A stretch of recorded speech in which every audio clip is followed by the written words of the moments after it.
Hello friends, कैसे हैं आप सब। या देवी सर्वभूतेषु विद्यारूपेण संस्थिता नमस्तस्यै नमस्तस्यै नमस्तस्यै नमो नमः। दोस्तों, आपका हमारे चैनल पर स्वागत है। क्लास 10th साइंस लेसन है हमारा पर्यावरण, अवर एनवायरनमेंट। आज की इस वीडियो में हम अभ्यास के प्रश्न पढ़ेंगे और पहला प्रश्न है, निम्न में से कौन से समूह में केवल जैव निम्नीकरणीय पदार्थ हैं। अब जैव निम्नीकरणीय पदार्थ कौन से होते हैं का जीवाणुओं द्वारा निम्नीकरण। पहला ऑप्शन है घास और चमड़ा। ये तीनों चीजें सड़ सकती हैं। ठीक है, इन तीनों चीजों का जीवाणुओं द्वारा निम्नीकरण हो सकता है, यानी कि ये जैव निम्नीकरणीय पदार्थों का समूह है। घास, लकड़ी और प्लास्टिक। प्लास्टिक जैव निम्नीकरणीय पदार्थ नहीं है, इसलिए ये जैव निम्नीकरणीय पदार्थों का समूह नहीं है। फलों के छिलके, केक तथा नींबू का रस। अब ये तीनों चीजें ही जैव निम्नीकरणीय हैं, तो ये भी सड़ सकती हैं। ठीक है, केक, लकड़ी एवं घास, ये तीनों भी जैव निम्नीकरणीय हैं। ऑप्शन हमारे पास ए, सी और डी, ये तीनों ही ऑप्शन जो हैं ऐसे हैं जिनमें जैव निम्नीकरणीय पदार्थों का हमें लिखा गया है। अगला प्रश्न देखिए, निम्न में से कौन आहार श्रृंखला का निर्माण करते हैं। घास, गेहूं, आम। घास, बकरी, मानव। बकरी, गाय, हाथी। घास, मछली, बकरी। आहार श्रृंखला कैसे बनेगी, देखिए। घास को क्या गेहूं खा सकती है? नहीं, तो यह आहार श्रृंखला नहीं है। घास को क्या बकरी खा सकती है? बिल्कुल खा सकती है। बकरी को मनुष्य खा सकता है? बिल्कुल खा सकता है। ये आहार श्रृंखला बन जाती है। अब ये भी आहार श्रृंखला नहीं है, क्योंकि बकरी को गाय नहीं खा सकती, ये आहार श्रृंखला नहीं बनेगी। घास को मछली खा सकती है, परंतु मछली को बकरी नहीं खा सकती, ये भी आहार श्रृंखला नहीं बनेगी। ऑप्शन बी हमारा सही आंसर है, घास, बकरी तथा मानव। अगले में देखिए, निम्न में से कौन पर्यावरण मित्र व्यवहार कहलाते हैं। बाजार जाते समय सामान के लिए कपड़े का थैला ले जाना। कार्य समाप्त हो जाने पर लाइट तथा पंखे का स्विच बंद करना। माँ द्वारा स्कूटर से विद्यालय छोड़ने की बजाय तुम्हारा विद्यालय तक पैदल जाना। या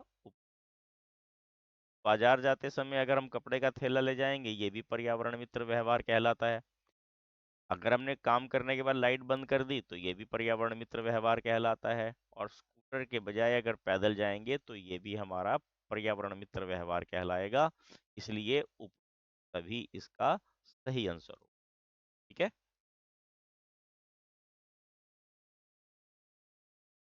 अगला प्रश्न देखिए, क्या होगा यदि हम एक पोषी स्तर के सभी जीवों को समाप्त कर। अब पोषी स्तर पहले समझिए। पहले उत्पादक हैं। उत्पादक में क्या आते हैं? हरे पौधे। हरे पौधे में घास ले लो या और कोई हरा चारा ले लो, हरे पौधे। ठीक है, अब इसका प्रथम पोषी स्तर क्या हो गया? बकरी, है ना, गाय। ये सब पोषी स्तर हो गए, इसके फिर प्रथम पोषी स्तर में आ जाएंगे। अगर मान लीजिए इस पोषी स्तर के सभी सदस्यों को हटा दें, अब बकरी को कौन खाता है?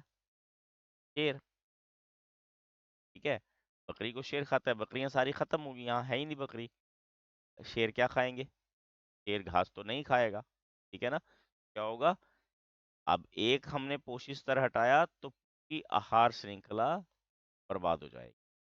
आहार श्रृंखला समाप्त हो जाएगी, आहार श्रृंखला टूट जाएगी, और जो उच्च पोषी स्तर के जीव हैं का नहीं मिलेगी। ये शेर जैसे जो स्तर के जीव हैं, ये जीवित नहीं रहेंगे और मर जाएंगे। ठीक है, खाद्य श्रृंखला में प्रत्येक पोषक स्तर का होना जरूरी है। ठीक है, देखिए, यदि हम एक पोषक स्तर के सभी जीवों को समाप्त कर दें, खाद्य श्रृंखला टूट जाएगी और उच्च पोषक स्तरों को ऊर्जा नहीं मिलेगी। और यदि उच्च पोषक स्तर को ऊर्जा नहीं मिलेगी, तो नहीं रह पाएंगे।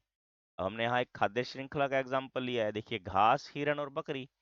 ठीक है, घास को हिरण खाता है और हिरण को शेर खाता है। उपरोक्त आहार श्रृंखला में अगर हम हिरण को हटा दें, क्या होगा? शेरों को आहार की समस्या आ जाएगी और जिससे सभी शेर मर जाएंगे। है ना? किसी भी पोषक स्तर से हटाने से पूरी खाद्य श्रृंखला खराब हो जाती है, टूट जाती है, नष्ट हो जाती है। ठीक है,